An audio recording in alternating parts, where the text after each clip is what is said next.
Chers amis, Shalom Ouvracha, bienvenue au cours de Rambam dans lequel nous allons étudier le 14e chapitre, qui est le dernier des lois de Shrita, dans lequel nous allons découvrir ce qu'on fait après la Shrita, qui est une mitzvah particulière qui s'appelle le Kisui Dam Be'afar, Kisui Adam, de recouvrir le sang.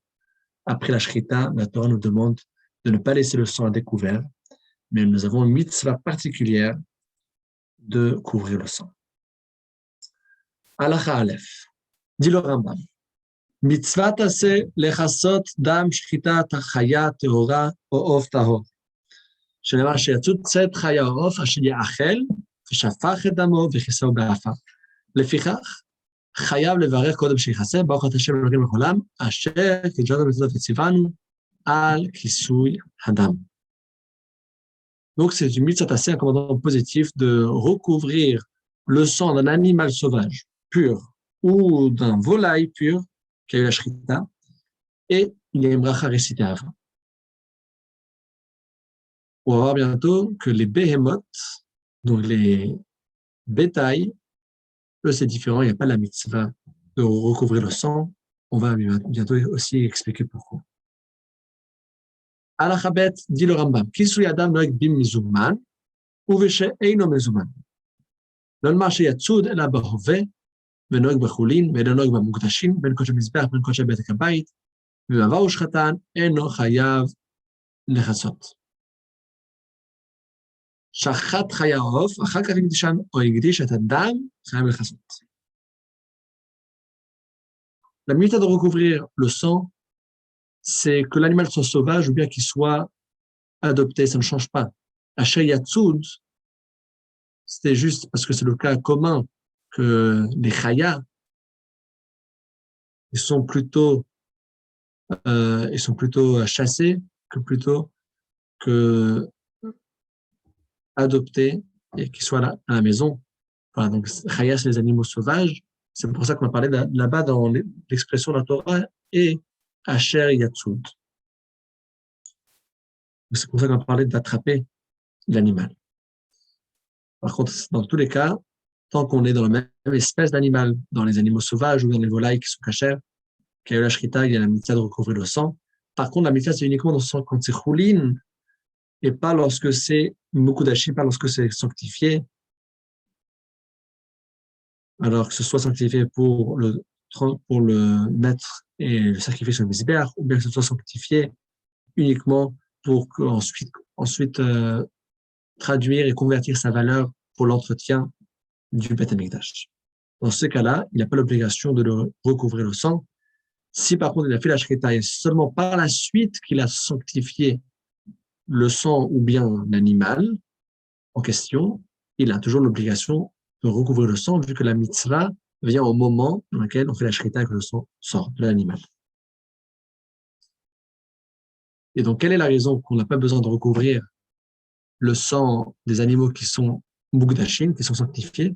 C'est parce que de base, le sang, ça représente la vie et l'âme de l'animal, qui est rapporté pour le korban, pour le Beth Amikdash.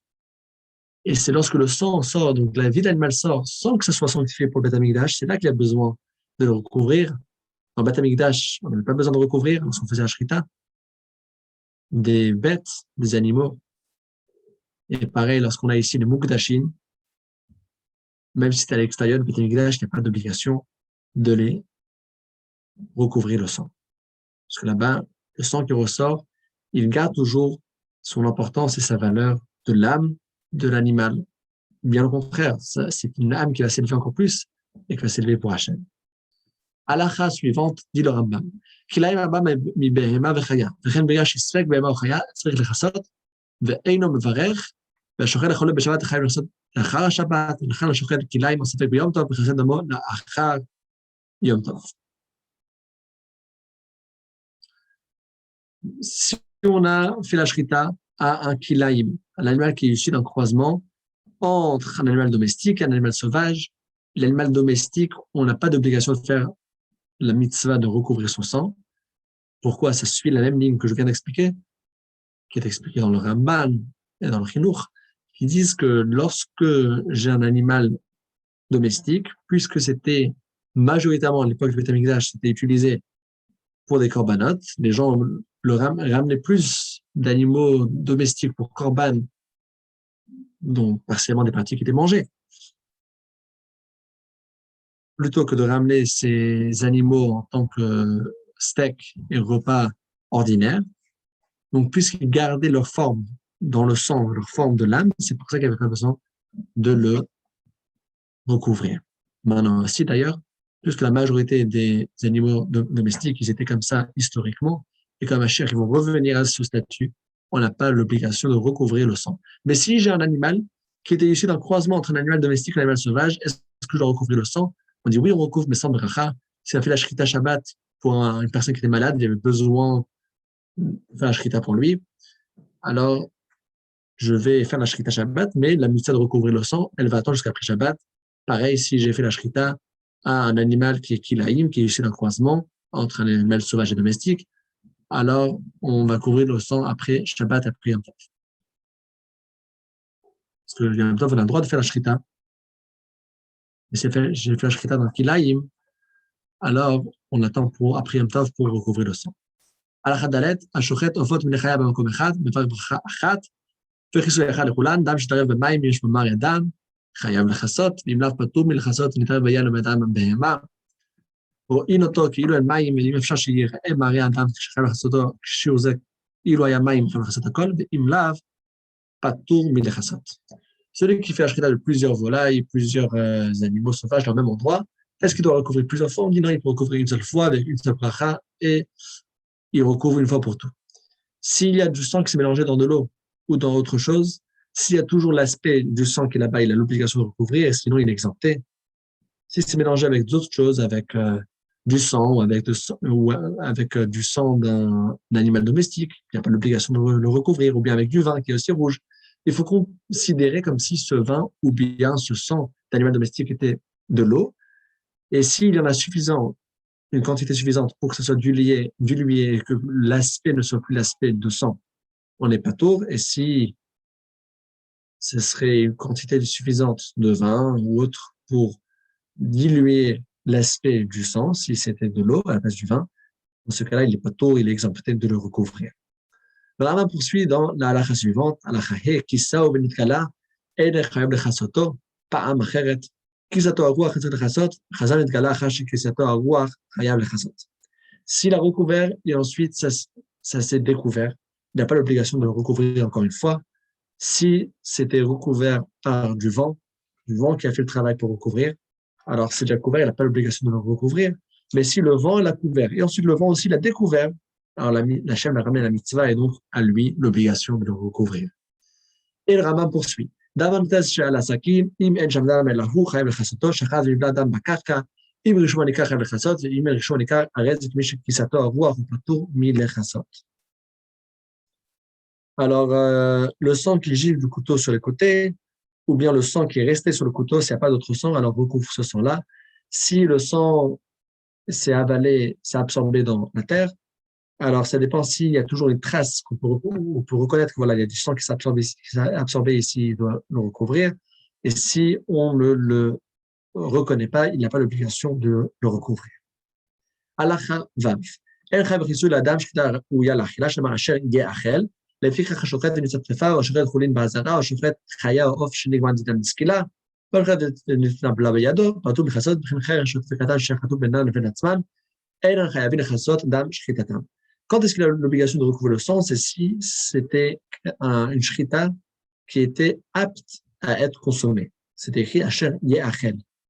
C'est pour cela que si c'était une shrita qui n'était pas apte à être consommée, par exemple c'était taref, l'animal était taref, ou bien il a fait la shrita dans la hazara, alors que c'était un animal profane, il n'avait pas le droit de faire la shrita dans la hazara, ou bien il a fait la shrita d'un animal sauvage ou d'un volaille qui avait déjà le verdict tranché dans le beddin de ce qu'il a, qu'on va lapider cet animal. Donc cet animal-là, de toute façon, il serait interdit à la consommation. L'animal est devenu une nevela. L'animal elle-même était en parfaite santé, mais la shrita était mal faite. Ou bien une shrita qui était faite par un sommelier, par un fou ou par un petit, sans surveillance d'un grand. Dans tous ces cas-là, on est exempté de recouvrir le sang. Halakha suivante. Alors, tout ça c'est super, il faut recouvrir, mais comment est-ce qu'on fait pour recouvrir? avec quoi est-ce qu'on recouvre le sang? Le Rambam nous répond dans la halakha suivante, et il va le développer dans les quelques halakhot qui viennent. במה מכסים? מכסים בעפר, בסיד ובכבשים, בזבל דק, בכל דק שאין היוצאת צריך לקודשו, ובשחיקת אבנים וחרסים, להורגת של פשתן דקה, ובנסורת חרשים דקה, ובלבנה וחרסית בגופה של חדשה, שכל אלו מין עפר הן. Alors, on peut faire avec de la chaux, du plâtre, du fin fumier, du sable fin. Un potier n'a pas besoin de repiler.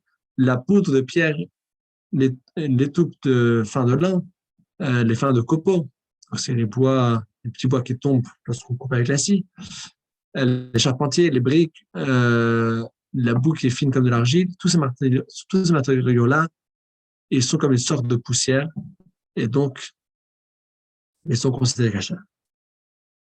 Par contre, poursuit le Rambam dans la Chachet, Avadim Kafak Alafkili, Oksob Avadim Ben Zakisush Nama Be'afar, לפי רחם חסין לזבל כעס וכל כעס וקמח מסובין ומוחסן בשחיקת כלי מתחות, שאין לנו מן עפר חוץ משחיקת הזהב בלבד, שמכסים בה מפני שלא נקרא עפר, שלמה והפרות זהב לו, ולאמר עד השדק לעפר.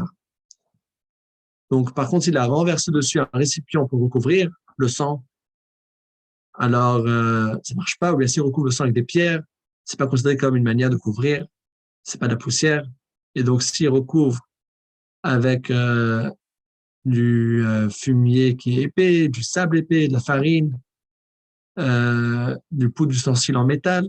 Tout ça, c'est pas considéré comme une sorte de poussière, à l'exception de la poudre d'or que la Torah appelle poussière. Et donc là, la poudre d'or, c'est caché. Halakha suivante à la tête nous dit Bechassim beshicho be'upiach kifshan ou bekochal b'nichat apsidim ou be'efer ben be'efer yatzim ben efer b'yadim afil efer basach nisraf rishon anama me'afar srefat hachatat techasot be'afar ir anidachat. On peut couvrir le sang avec du shichour, ça veut dire donc, la suie qui est formée dans la fournaise, avec la poussière qu'on retire de la meule, la cendre, soit la cendre de bois, la cendre de vêtements, n'importe quelle cendre, même la cendre de viande brûlée, parce que c'est écrit, même le centre de Irnidachat, d'une ville, la plupart des habitants se sont adonnés à l'idolâtrie, donc la ville a dû être détruite. Même ce sang-là, même ce cendre-là est permis pour recouvrir le sang de l'animal, parce que tout ça s'appelle toujours du cendre, et c'est de la cendre, et donc c'est pour ça qu'on pourra couvrir avec. השוחט השחיטה העפר למטה, אחר כך ישחוט בו, ואחר כך יכסה בעפר, אבל לא ישחוט בכלי ויכסה בעפר, ובשחט ושכסה שנאמר ושפך וכיסה, ולא כיסה וראו אחרי חייב לכסותו, שזו מצווה בפני עצמה ואינה תלויה בשוחט לבדו. Tout d'abord, il faut mettre un peu de cendre par terre, et ensuite on fait la shrita dessus, et après on recouvre avec de la cendre. Mais il faut pas faire la shrita dans un ustensile et ensuite recouvrir. C'est celui qui a fait la shrita, c'est lui-même qui a la mitzvah tout d'abord de recouvrir. Et s'il n'a pas recouvert, l'autre personne va le recouvrir à la place. Et le dernier halakha de ce chapitre et de tout le livre de Kedusha, dit le Rambam, וכשמכסה לא יכסה ברגלו, אלא בידו, או בסכין או בכלי, כדי שלא ינהג מנהג ביזיון במצוות ויזבזויות עליו, משעין הכבוד לעצמן של מצוות אלא למי שצירה בהן הקדוש ברוך הוא, וצירנו ממשש בחושך, וערך אותם נר לישר הקשים, המעשים, ואו להורות נתיבות היושר, וכן אומר רגלי דבריך ואו לנתיבתי. Lorsqu'il fait la mitzvah, il ne faut pas la faire, il ne faut pas recouvrir ni avec les pieds, ni avec la main. Il ne faut pas que la mitzvah soit méprisée, mais il faut la faire avec une façon qui est pure et qui est respect. Tous les mitzvahs d'ailleurs étaient donnés pour nous illuminer les chemins de la vie. Brichman Adesayam, Nigma Sefer Hamishim, Bezat Shindalat Yud, William Prakim Sifazel, Shloshal Hamishim, Pilchot Birsure Biyah, Shnaim Besim Prakim, Chod Machlot Asurot Shiva, Sa Prakim, Chashrita Abba Sa Prakim, Baruch Hashem qu'on a fini, c'est à la là. Il y a 35 chapitres dans ce livre. On a appris les lois de l'interdit des relations avec 22 chapitres, les lois des aliments interdits avec 17 chapitres, les lois de la Shrita avec 14 chapitres. Mazal Tov, Mazal Tov, Mazal Tov. Et à très bientôt, Bezrat Hashem.